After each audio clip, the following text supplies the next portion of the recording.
Mao din ni amo ang gamiton nga molder mga guys no sa among himuon nga sabon. Unya, mao ni amo ang soap base, gamay lang amo ang himuon kay mag-try sa ni og okay ba siya, mo effect ba siya sa amo. So, gamay lang atong lutuon. Yan mo ni amo ang flavor, amo ang aroma, amo ang vitamin E. So, duha siya among gamiton kay para effective po siya mga guys. Unya karon mag luto na ta. Let's go.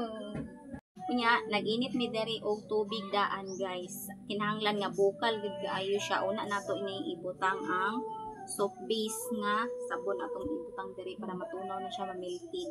Tapos ang lantawon mga guys kung bukal na bagyod siya. So, wala pa man siya na bukal mga guys. Taod-taod mga 5 minutes kung mabukal na siyang maayo. Ato lang paabuton. Guys, ato na siyang ablihan mga guys. Kung bukal na ba siya, kaya ato na siyang ibutang. Okay, bukal na siya mga guys. Ato na siyang ibutang. Nag-melt na siya. So good. Dali lang siya mag-melt mga guys.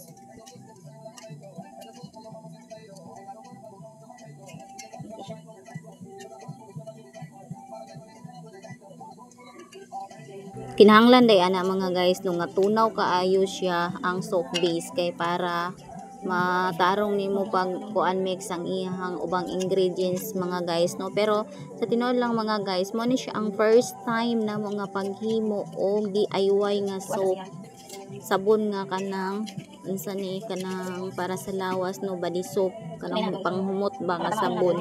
First time namo na siyang gihimo og gilantaw ra pud na namo siya sa YouTube para lagi nga makakaton ako ang anak no, sa ako aday ng anak gikan, so ako lang ang naghimo ana og video sa para sa iya ha.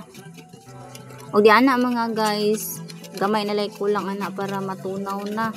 Unyang amo ang gihimong flavor ana niya mga guys kay ang available roman nga na is carrots lang ang ako ang gihimong flavor ana niya kay wala may kapayas unta to ako ang giplano nga i-flavor sa kuan sa sabon.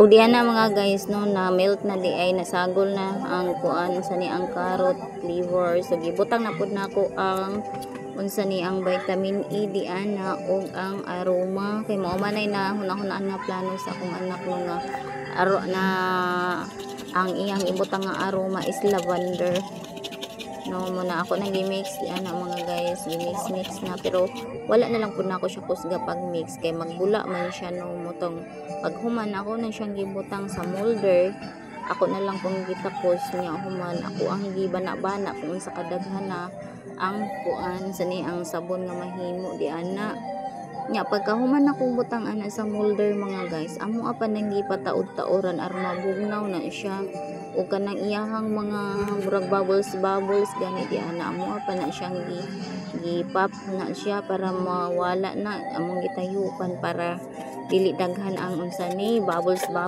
niya.